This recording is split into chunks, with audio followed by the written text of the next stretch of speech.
In South Africa, we're going to hear from our tourism minister, that's Derek Hanekom, on what he thinks is the key leadership priority for South Africa's future. He was speaking to our colleague, Bronwyn Nielsen. What has emerged and is emerging is the skills base of our people and the educational base of ordinary South Africans. But really underpinning it is effective ways to deal with poverty, unemployment and inequality.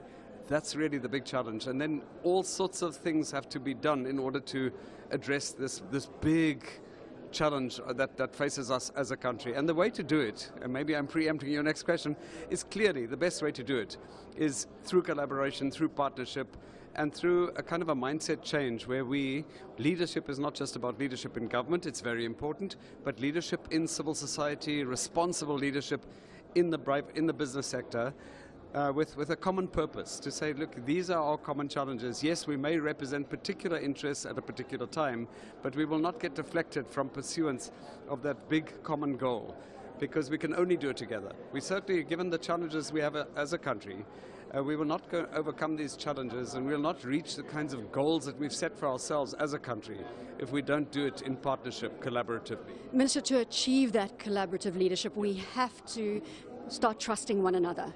And there is a huge trust deficit between business, labour and government. A challenging question, I know, but how do you think we can overcome the trust deficit? Well, I mean, there are new popular and fashionable terms like trust deficit. I heard this for the first time a few months ago, and it's true. There's insufficient trust among these social partners. We just have to continuously work at it, because, you know, there are possible conflicting interests. If you're a labor union leader, if you're a union leader, your first priority is to protect the interests and advance the interest of your own members. But you want to get that mind shift change where you say, look, I do want to advance the interests of our members who are working people, but their future is only guaranteed if other measures are addressed simultaneously. If the economy doesn't grow, we may have short-term gains in improved wages, improved working conditions, but in the longer term, more people will be unemployed, and it won't be possible to achieve higher wages, for example. Similarly, business.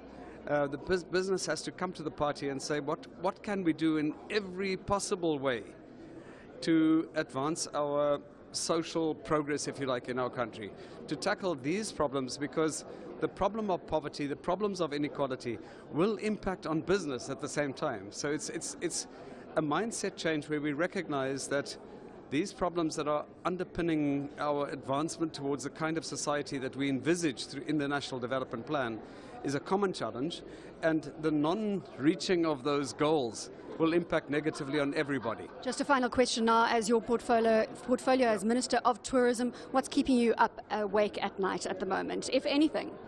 Well, you know, I wake up at night feeling quite excited about some of the great things that we are doing in South Africa. And when I say we, it's not a government boast. I think there's a good framework created, but the we is fundamentally talking about the industry in South Africa. So we have a very dynamic, vibrant industry, and we've seen decades of tourism growth, if you like. What keeps me awake at night is how we can sustain that growth. And thinking about, without going into the details, some of the obstacles and finding smart ways around those obstacles so that we can not only sustain that growth, but actually enhance the pace of that growth.